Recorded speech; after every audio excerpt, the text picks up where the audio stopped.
Hi, I'm Jess Crombie. I'm an academic in narrative ethics, and this is a video in the Science of Storytelling series.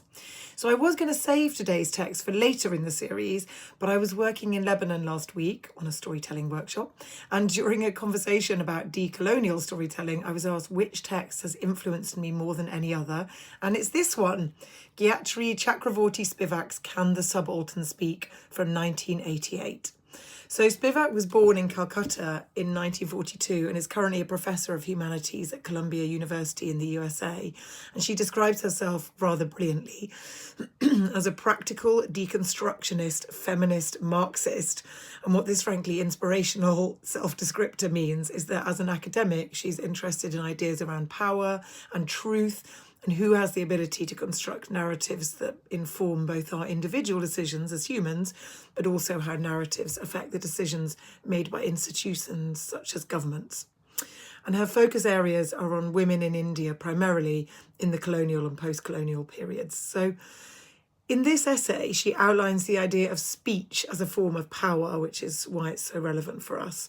Not literally being able to project noise into the world, like I'm doing right now, but in terms of whose voices are included when decisions that affect whole groups of people are being made.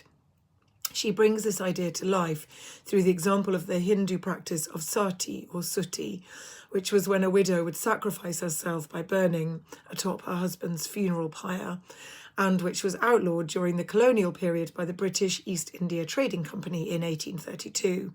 So we don't have time today to go into the complex political and social and cultural problems of either sati or the outlawing of it by a colonial imperialist power, although it's a really interesting example of this type of thing. For anyone exploring colonial rule, I recommend looking at it in a bit more depth. But what Spivak shares is how these poorer and mostly rural Indian women experience this decision, which she describes as white men saving brown women from brown men, which renders the women as, in her words, unfortunate marionettes, so puppets to the decisions of others. And one of the most famous and relevant quotes in this text is when Spivak describes two senses of representation being run together. Representation as in speaking for, as in politics, and representation as representation, as in art and philosophy. What she's describing is how these women have been both spoken for in terms of the political decisions that have been made, and also represented in forums in which they had no power to affect. So their stories, their specific ideas, their experiences, challenges, feelings, none of this has been sought by those making decisions on their behalf.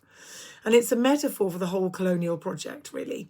One more powerful group of people deciding that they know what is best for another, less powerful group of people, and then enacting their decisions and expecting that second group of people to be grateful.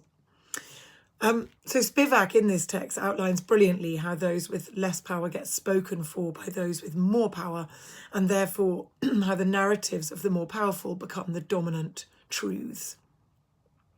And this is why this text has been so hugely influential for me. So my research and work is, for those of you that know it or don't know it, is mostly within the humanitarian sector, where stories about people who, due to their current circumstances, are often in a less powerful position, are created and shared by people who have more power, well-meaning people, but who, without doing it deliberately, often silence those who they wish to help or claim to be helping. And this is why this text is so important for storytelling and a real must-read for those of us interested in this. Because as we've seen in earlier videos that I've made, stories are all joined up together to make narratives that create really sticky and enduring truths.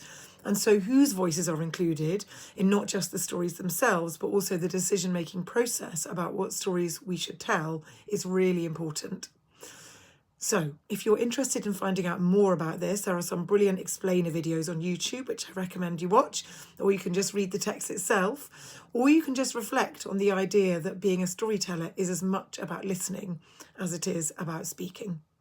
And thank you for listening to this. Please do share with anyone that might find it interesting. Bye.